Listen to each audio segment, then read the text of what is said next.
Good morning. It is Thursday, July 9th, and welcome to the Sociality Squared our weekly Director's Cut, where I share commentary on what we do and create here at Sociality Squared, in addition to social media, marketing trends, and news. Today's main topic that I wanted to talk about today is our approach to video, so stay tuned for that. And thank you for joining. I know we just had the 4th of July weekend. I actually drove 10 hours to Cincinnati, where my brother lives, and drove 10 hours back because I'm not ready to hop on a plane yet, but I hope everyone had a safe and nice holiday weekend. And we're still in the middle of the first wave of the coronavirus here in the United States. Good morning, Harriet. Glad you're here with us. And the numbers of the record cases that we're having, and we've surpassed 130,000 people who have died in the US from the virus, is just heartbreaking. And, you know, we do this with everything at Sociality Squared to remember that each stat represents a person and a loved one, and sometimes it's hard to wrap our minds around that. So I just want to say my heart is with your heart, and as I've been saying in the past couple weeks, my heart is especially with the Black community as well. And here at Sociality Squared, we don't want to return to business as normal. We want to set a new standard rooted in anti-racism and radical inclusion and equality. So if you're new, welcome, and I'm Helen Todd, the co-founder and CEO of Sociality Squared, and we're a social media agency who understands the magic of people coming together around what they value and love, and clients partner with us to grow their businesses and know that we always remember behind every screen is a person. So let's see, after the video is posted, I'll put all the links to how you can connect with us and the articles that I mentioned. And I'm Helen's Travels on Instagram and Twitter. So what I mentioned today, we've got some just S2 news, our approach to video, social media news, and today's inspiration. So on the S2 front, I took off last week because of my road trip. And so not too much going on, but I did want to highlight our report card and action plan because I've done a lot of webinars on that recently. If you go to socialitysquared.com/report card, you can find out more information. But basically, we do this for all of our clients in terms of having them do an audit. We literally grade them and then pinpoint the top 5 things that they should be doing to make the biggest impact on social media marketing in service of their goals. So it's a really great way. I encourage everyone to do audits in general, just to understand the lay of the land and also what might be in some of your social media blind spots.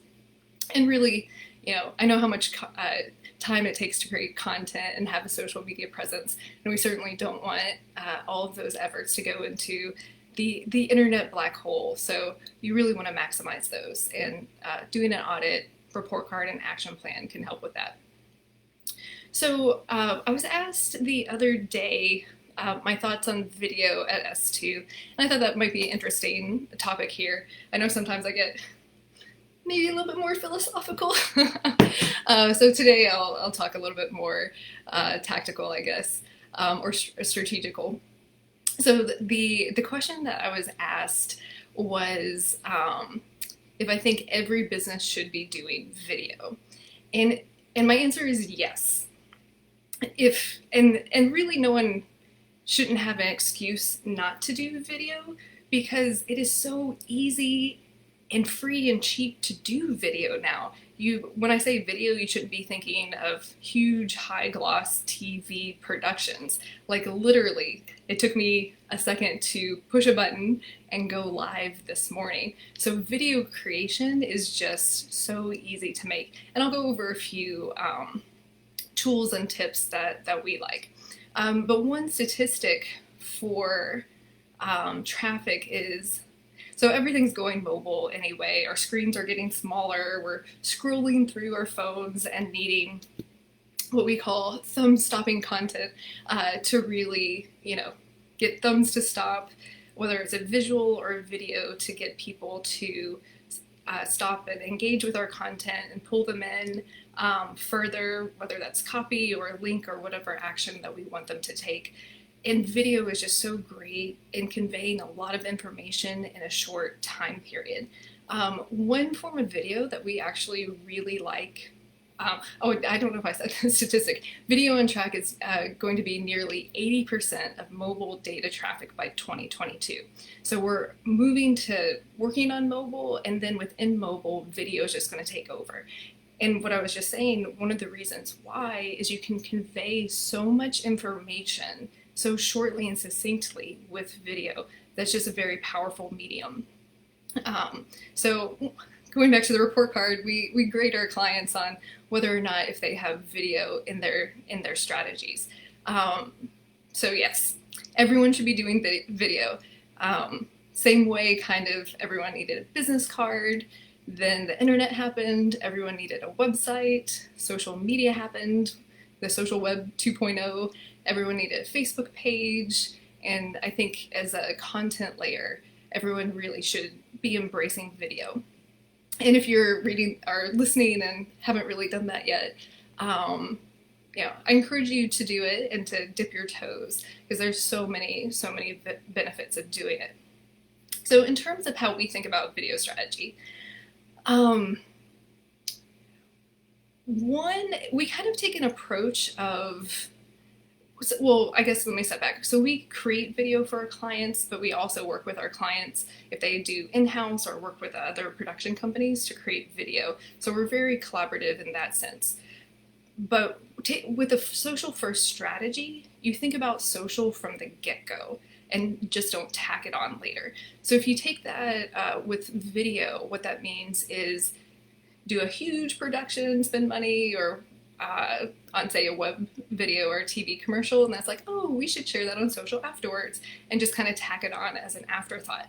Whereas if you think about video and think about how it's going to be distributed on social media from the get-go, it's very different. You start thinking about how can we incorporate both horizontal and vertical formats? Is that something that we shoot the screen where it can be cropped in two different formats?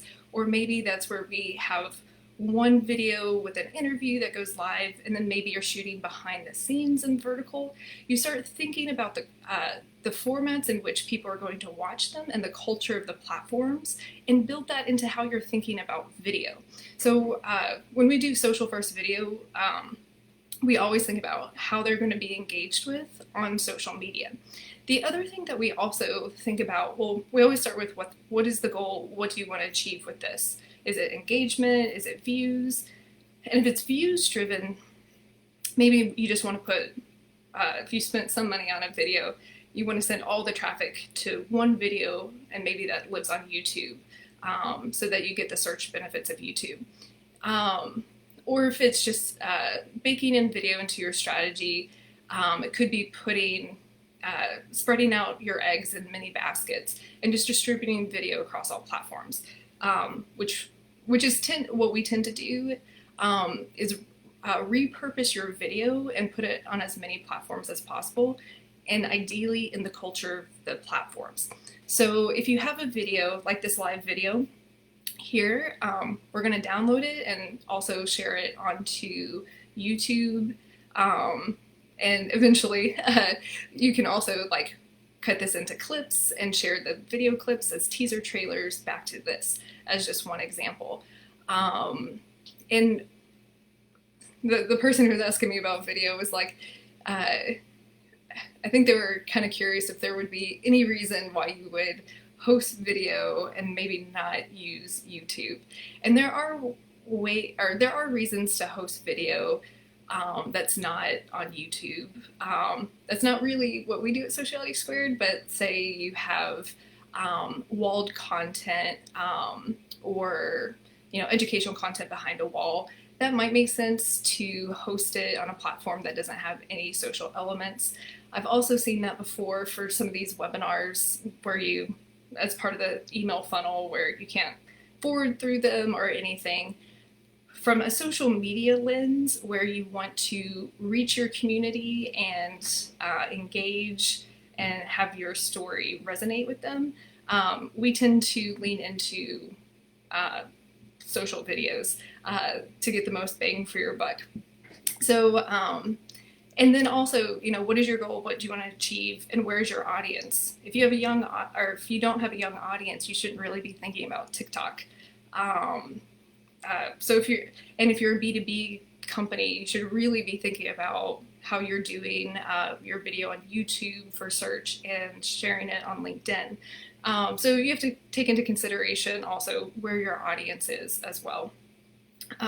But in general, broad strokes, you want to use video on Facebook, Instagram, and actually, all the platforms, LinkedIn and Twitter.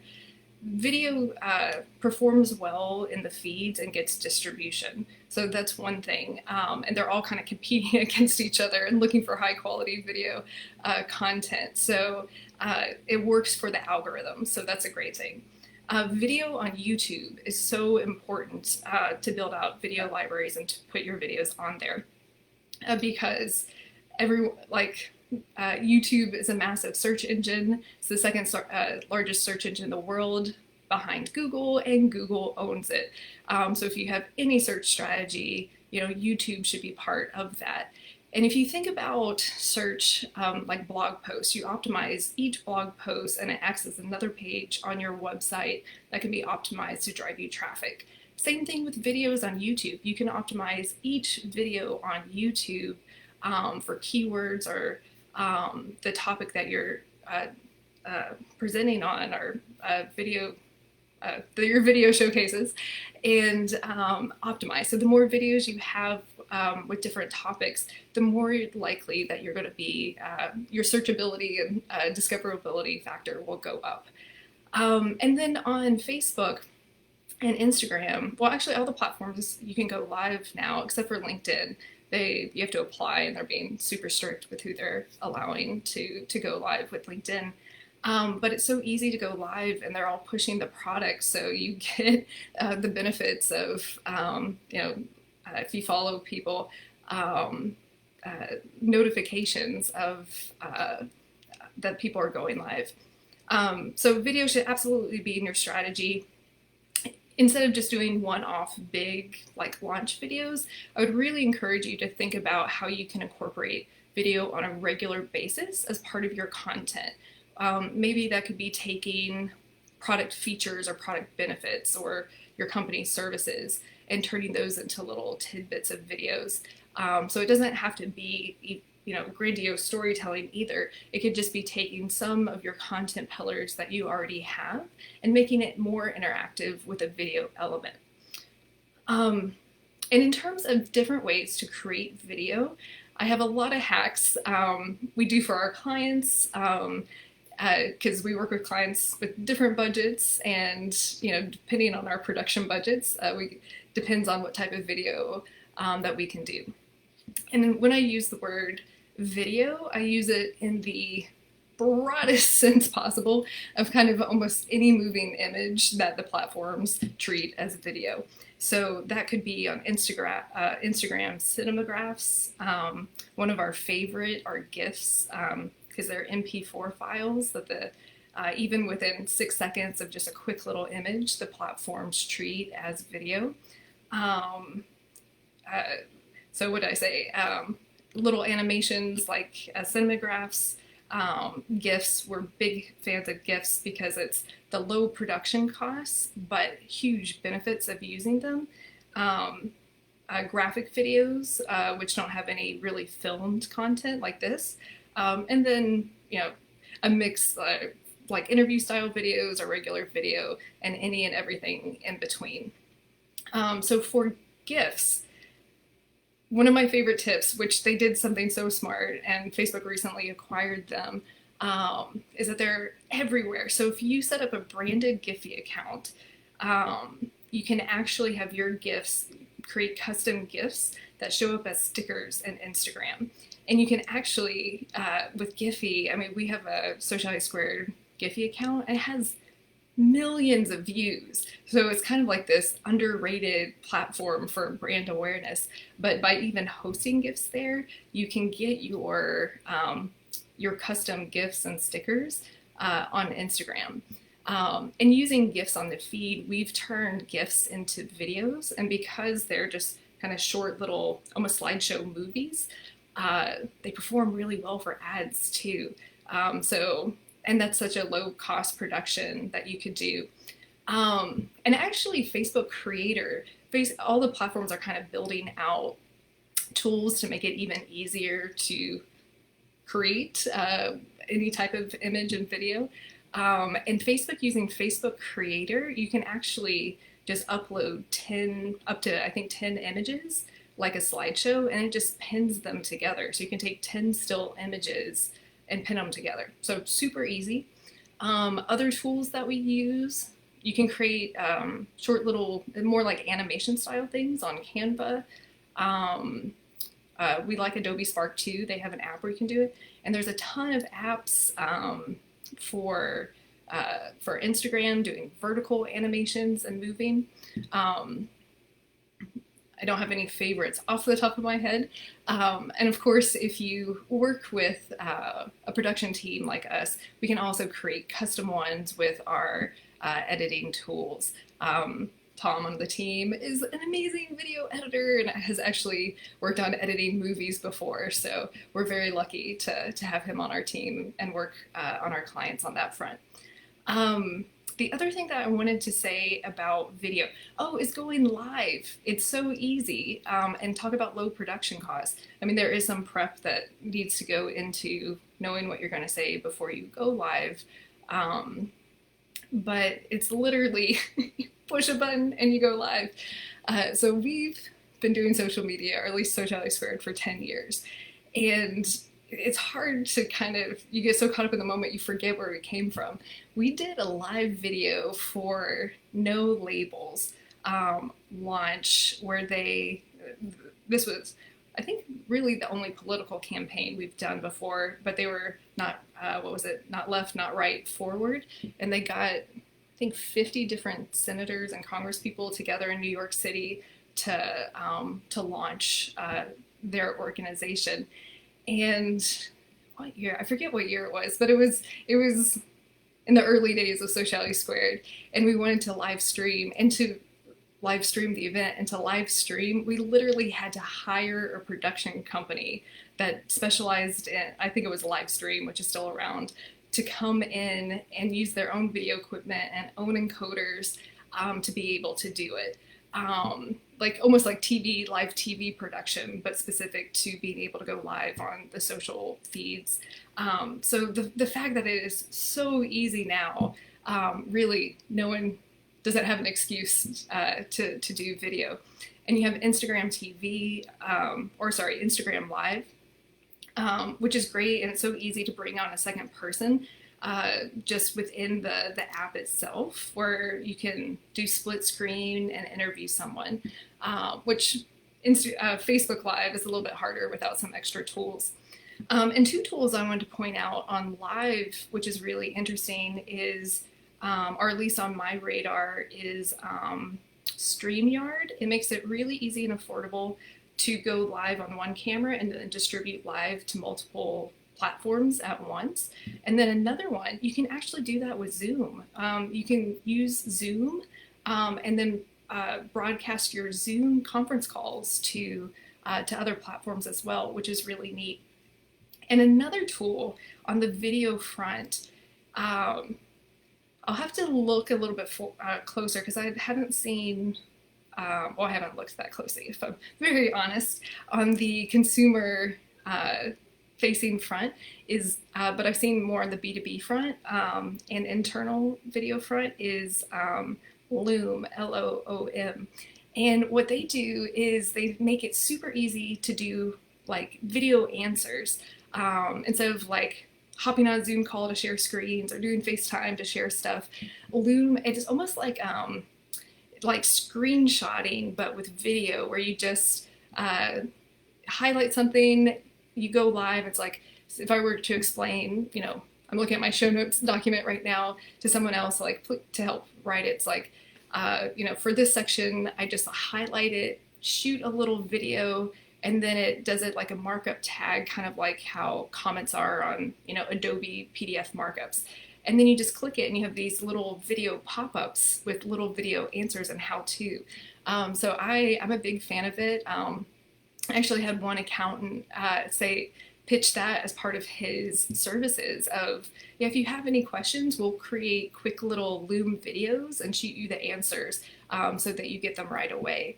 So I love that. And I want to do that with kind of our internal training here at Sociality Squared.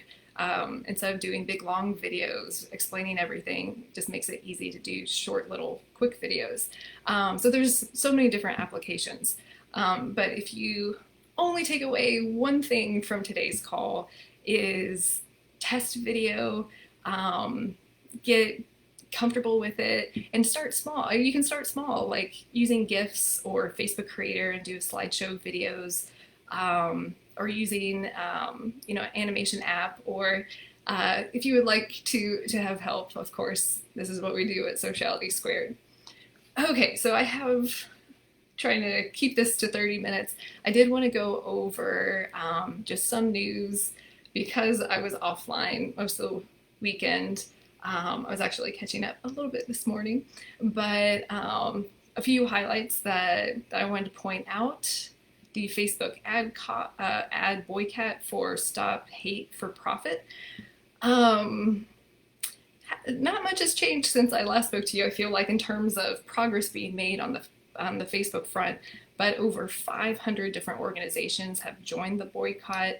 Mark Zuckerberg and Sheryl Sandberg met with civil rights groups on Tuesday, and you probably saw the news because it kind of was big news. The meeting didn't go too well. The organizers, wanted some action items from Facebook, and they felt that they were just given spin and no real action was taken from that. So we're probably going to see more of this, and I'll, as I see stuff that's important, I'll share it here. In general, I think Facebook has got to do something. And it's just like the power dynamics are just not good. If you have, at the end of the day, Mark Zuckerberg has more than 50% shares or ownership of Facebook. So it comes down to him. But even beyond him, like, you can't have one company deciding all of these big decisions about, first right amendments and how to interpret them, when you have, billions of people on your platform consuming content. So there's an imbalance of power, and how the decisions are being made. So I'm actually working on a paper on the power dynamics too. So more to come on that. Something that was interesting that Josh Constantine wrote in his newsletter on vibe checks from the Trash app. It's a good article to read. He kind of talks about the different way that video is evolving, and vibe checks, instead of like sharing a story snippet, it just shares like an emotion in this kind of montage, dreamy, impressionistic sense, which is kind of cool. It's like it's almost like what's your mood in a video format.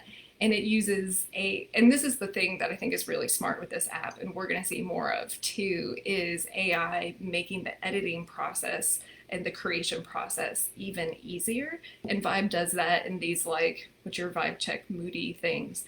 And I guess one thing too that I think is interesting with GIFs in the form of video is that I think GIFs are kind of the early onset of what he's calling vibe checks. In the sense of, you don't go to Google and search, surprise or happy anniversary, as a emotion or sentiment or salutation that you want to convey. But you do that with gifts of, popping the champagne with your girlfriends or friends or team to celebrate something, or the gifts of, there's a bazillion amazing gifts out there. So you already have that as kind of the onset of trying to convey emotions through moving image, and then vibe checks is kind of an addition to that, which will be interesting to watch. And I think it's exciting just because it's just we're just getting more tools for forms of expression and being able to express ourselves in so many different ways. So I think from a creator standpoint that's exciting. Let's see what else. Instagram is rolling out pinned comments, which is good. So owners of Instagram accounts will have a little bit more control over their feeds or on their comment section. And then Twitter is working on a new subscription platform that sounds a whole lot like Patreon. I need to read more into it, but I think at surface level, it sounds great in terms of, we have all these creators using all these amazing tools and creativity, doing their own editing. They should be making money from it, and the platform should be giving them tools to make businesses and getting paid for their contributions. So I'm excited about this. I'll look more into it and maybe report on it more down the line. And then the other one that was interesting, that Casey Newton from The Interface, which I recommend both Josh Constantine and Casey Newton. They do great coverage on social media. And actually, there's a gal at the Washington Post and the New York Times too. Casey, I'll get their names for next time. But the audio-only social network Clubhouse, which is very new, and it's a audio only, which I think is really interesting because in terms of trends and content trends, audio is coming up, and you see that with people sending almost like audio voice messages to each other. Podcasts are huge right now, so it seems like an evolution. And Facebook actually used to let you share audio clips where you could just play audio files in post, but they got rid of that feature, which I thought was a shame. But anyway, the point of this article is Clubhouse is very new. It's got a very high valuation, and the creator was at Highlight. I forget all the places he was at, and then Pinterest. But anyway, he has a history of pushing the boundaries and only caring about content moderation after there's been a fire up of a flare up or a crisis to then be reactive. So it wasn't really built in from the get-go, which is problematic because now it's just like a cesspool. It's in closed beta of harassment and trolls and no ability to block or have any protections around that. So it'll be interesting to see what they do, but I think also just kind of highlights kind of the moment that we're in of like trying to figure out moderation.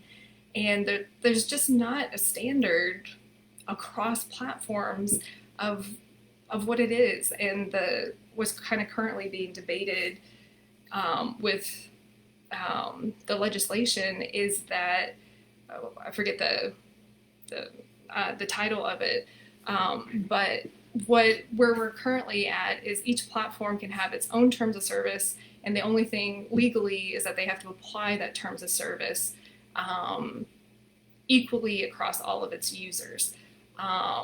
But each social platform can be fractured in creating their own terms of service. So there's a lot of problems.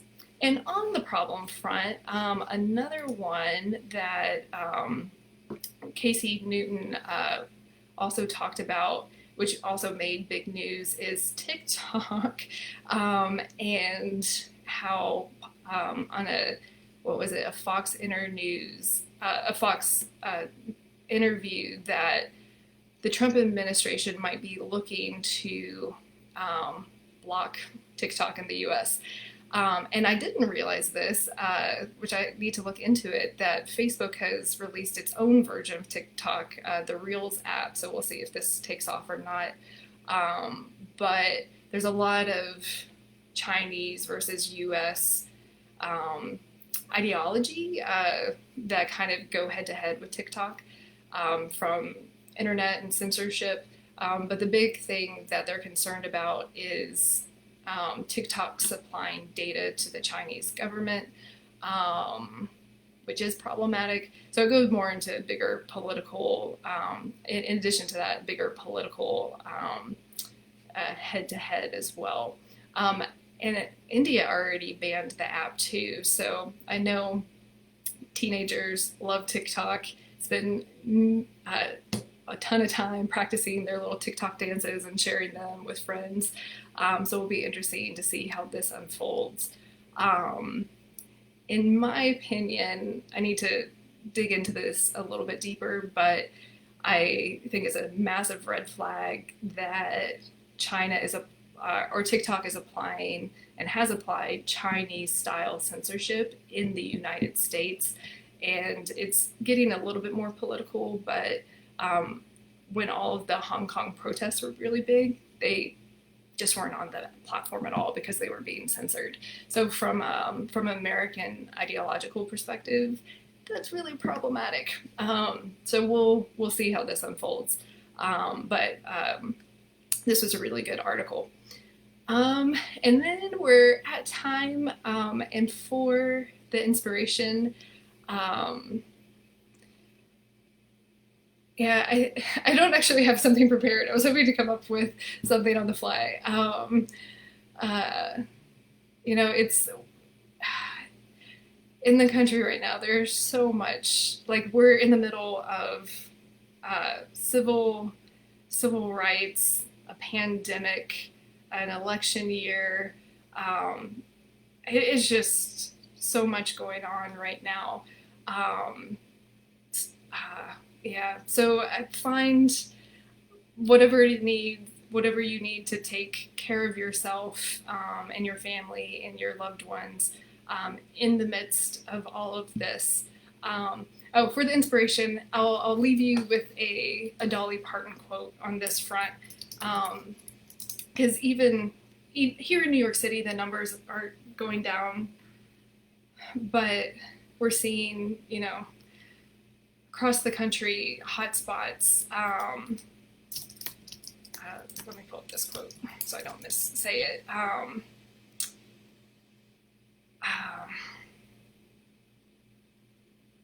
Yeah, with the hospitalizations and cases, it's just a really scary time, and we're just hyper aware of that, and just again want to say our heart is with your heart.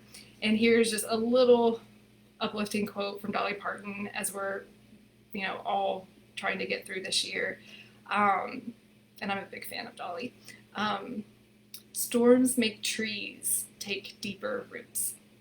So thank you for joining today. I know we're a few minutes over. I'll be back next Thursday at 7:30 a.m. East Coast time again. And if you haven't already, do like this page and you'll get a little notification when we go live for this series. And if you haven't signed up for our newsletter, please do. The links will all be shared in the video description after this gets posted. So thank you for joining. I really appreciate it and wish you well.